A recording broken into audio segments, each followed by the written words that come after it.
Your dream is inside of your heart, and you have to stay connected to your dream because your dream is not out there, it's in here. And this sounds so simple, but it's actually goes way deeper. The world without love is just completely empty. And anything without love and without a dream and inspiration and enthusiasm is completely just void and empty. And without love, you have nothing at all. $1 billion is worthless rags. Without my doggy. My dog just jumped. So, what I mean is, there's this beautiful inspiration that happens inside of you that makes you become inspired and gives you a vision and a dream, and it's a happiness. It's the opposite of depression, right? And you have to guard that thing because you won't be able to share it with everybody. There's a lot of negative, cynical people out there, and you have to be careful who you share your dreams with. If you share them with people who support you, who nurture those dreams, and who have your back.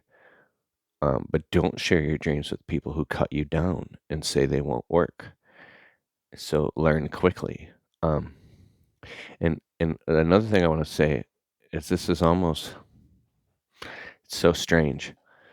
The dream in your heart is so uniquely yours that you can't expect sometimes anybody else to understand it or believe in it with you. Not even the people closest to you don't get it. And that can be a very lonely, sad place. But you have God. And somebody commented on my YouTube channel recently. They said, pardon me, it's been a long day. I've uploaded. This will be like my 26th video this week while running 2 businesses. Somebody commented, I said something about inspiration and hope and enthusiasm and having a dream. And I said, well, first of all, the Holy Spirit. And somebody commented something like, none of that stuff has anything to do with God. You could have all that without God. And then I was like, I didn't answer the comment. And I thought about it for a couple of days, and I was like, wait a second. The very definition of inspiration means in spirit. And the very definition of enthusiasm that I'm adding this now means the God within. Like, I think that you can't have any of that stuff, any dreams without God. I believe that God and our connection to God is the one that put them in our hearts. So, what does that mean? You know?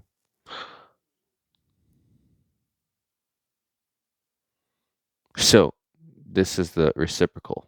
When you're going through depression and suffering, nobody cares. They don't feel it like you feel it. And it's a strange place to be in, depression. Because it's like putting on lenses. Like you put on the depression lens and you see everything through the eyes of sadness. And it sucks because nobody cares. Nobody wants to hear it. There are a few people who will listen and hear it. And I have a couple of those people in my life, and I'm very grateful because they've gotten me through hard times. And then when I'm doing well, I got them through hard times, helped them through hard times. But only a few people deserve that part of you, right? To when you're going through something like depression, right? So this is what my epiphany was a couple days ago. It's really you against you. Even though you can have 100 people around you, you can have your family and your friends, and at the end of the day, you're born by yourself and you die by yourself. And this could be a whole nother video, but I do want to mention this. I had this epiphany. Excuse me, I'm yawning because I make these videos at like right before I go to bed, and I read the Bible every night before I go to bed, and that's when I make these videos, and I have like 6 YouTube channels. So on the totem pole, um, anyways, I won't talk about that because this channel is very important to me. This could be my most important YouTube channel. It just doesn't have 153,000 subscribers like my other one. So I had this epiphany when I was building my landscaping business, and I hadn't slept for weeks. Well, I haven't slept in years, but I literally had gotten like 4 hours of sleep for like, 10 weeks straight. I was working 90 hours a week. I was pulling over in my truck and sleeping in parking lots for 15 minutes because I was physically shaking. I It was pure survival mode for years. So I remember in the depth of my fear when debt collectors were calling me, and I was so broke. We were on the verge of eviction notice, and I was running in fear. Um, Being broke is really, really, really scary and really hard to deal with because it's a domino effect. Um,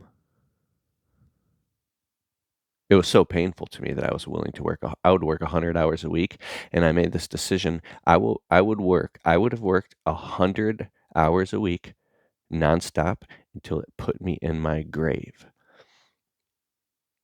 to not have to ask for a handout and not ever have to go back to working for somebody else. And if it did put me in my grave, I would have died with my middle finger up. That is the level of warrior mentality, that I will outwork anybody. And if you say I can't outwork you, I will dude, even if you can outwork me, I would, you would, anyways, it's a sickness that I have. It's a work ethic that's, um, it's not as much now because I'm not in survival mode, even though I still work like a lot. But it's not about me. Listen to what I'm saying. I just want to get that out of the way. In the depths of my despair, I, I I would lay down next to my wife, and I would try to cling to her, and I just wanted to feel safe, and I would like snuggle up next to her, and she couldn't feel what I was feeling.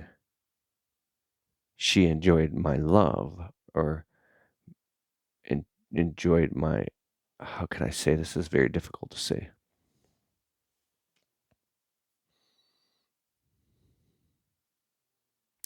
When you're in the depths of despair and you cling to another person to try to feel safe or something like that, it could even become repulsive to them, and they'll push you away. It's weird. It's a human nature thing that makes us survive. It's like they kick you away and say, swim, swim, swim. I'm not going to be your life preserver. And so I was laying next to my wife one night, and I felt that I wanted to like hold her because I was scared in the depths of my despair. Trust me, it was really hard times. And all of a sudden, this really dark, grim, repulsive feeling came over me, and I just laid there. It was like the middle of the night, and it was just me, myself, and I in the middle of a completely black void, and it went on and on and on and on and on. And it was infinity, and all I had was God. And I was like, and I have never been the same since that moment. It was an awakening that no human, no parent, no wife can make you feel safe other than your salvation with Christ. And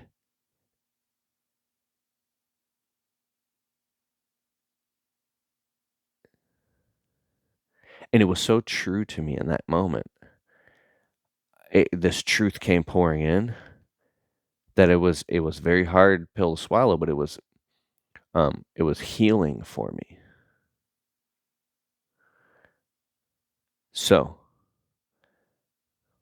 Nobody, no thing, no wealth, no money, no riches, no business, no accolades, no pats on the back, no nothing, not a Rolex, not ripped abs.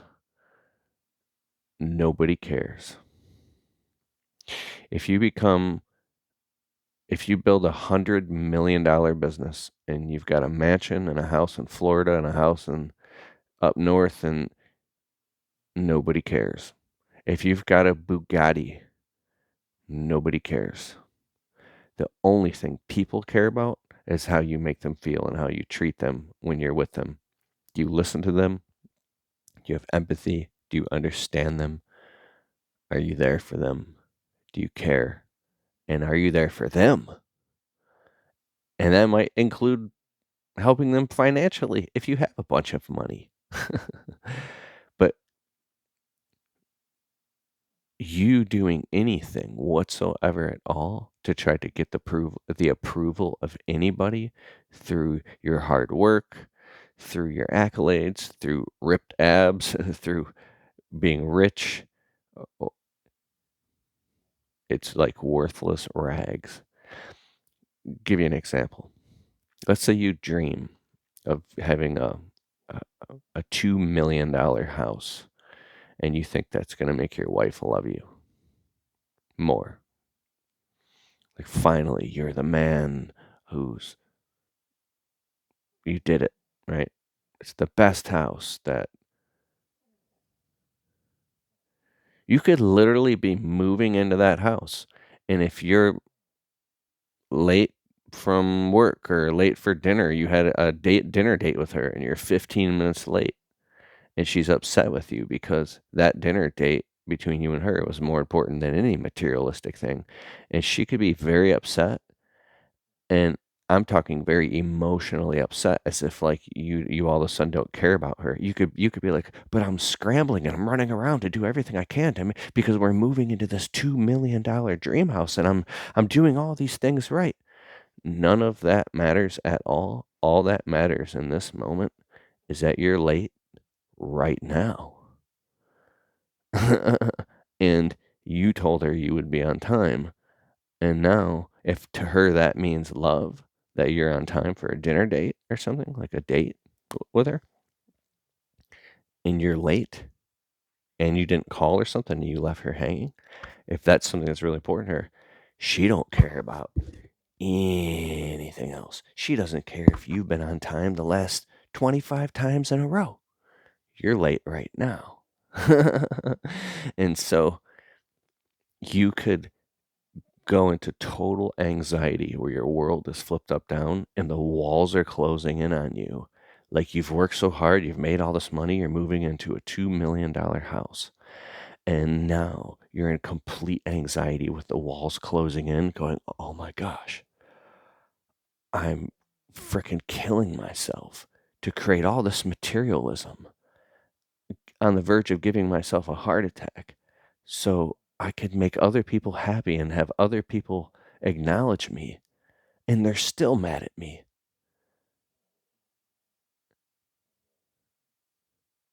And they don't care. And even if they love the house, give it a year. The law of familiarity says people get familiar with their environment and it becomes normal, and now they're not happy anymore. It's like a dopamine high. And so, of course, I'm going to be getting we're going to be getting our dream home. We're going to be moving into a beautiful home. And it's going to happen in due time, because we've outgrown our house. And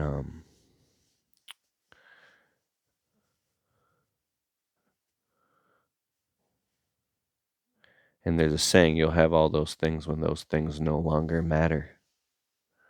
Because the things that you say you want so bad, you don't really want those things. You want what you think those things will give you.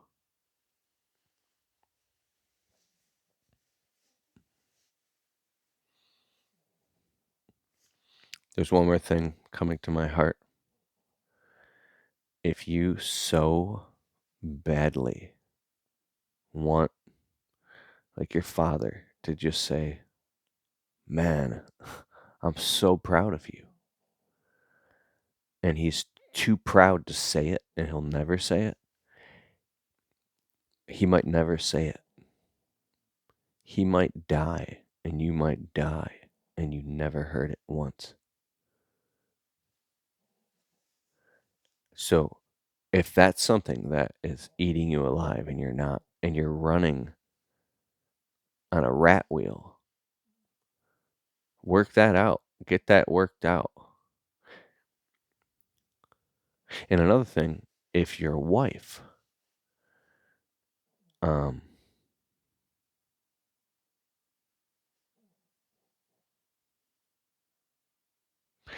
got to be careful when I talk about this stuff, but I will say it this way. Start paying attention to all of the things that she does right, and all the reasons why you couldn't live without her. And I could talk about my wife I'm going to write a book about her one day. But think about all the amazing things. See her through the eyes of love. And be 100% all in until death, no matter what. Then do that for about a month straight. And unload the dishwasher. Do the dishes. Wipe down clean everything. Go clean the bathrooms and go do all the laundry and go above and beyond and just give in complete love and gratitude without expecting anything in return. I'm very fortunate. I have a wife that's extremely vocal. If there's something that she doesn't like or something she's upset about, because she will let me know. And if I don't listen, then, which I don't listen a lot, she will find a way to make sure that I know. And I have a tremendous amount of gratitude because it allows me to reflect and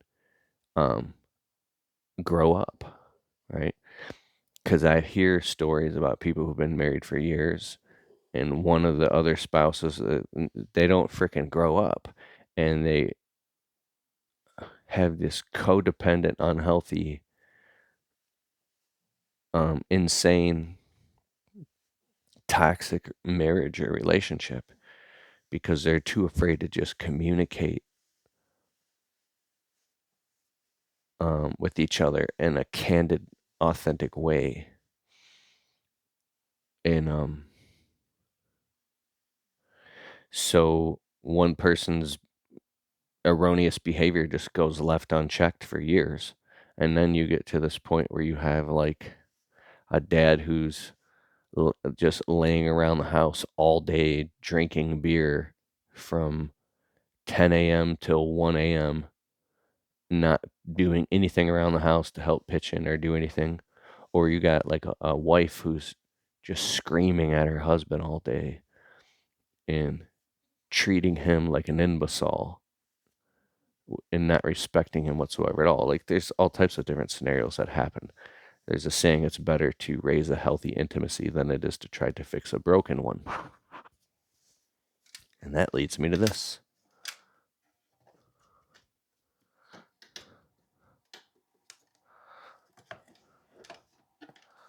Ta-da! Finished the whole Bible.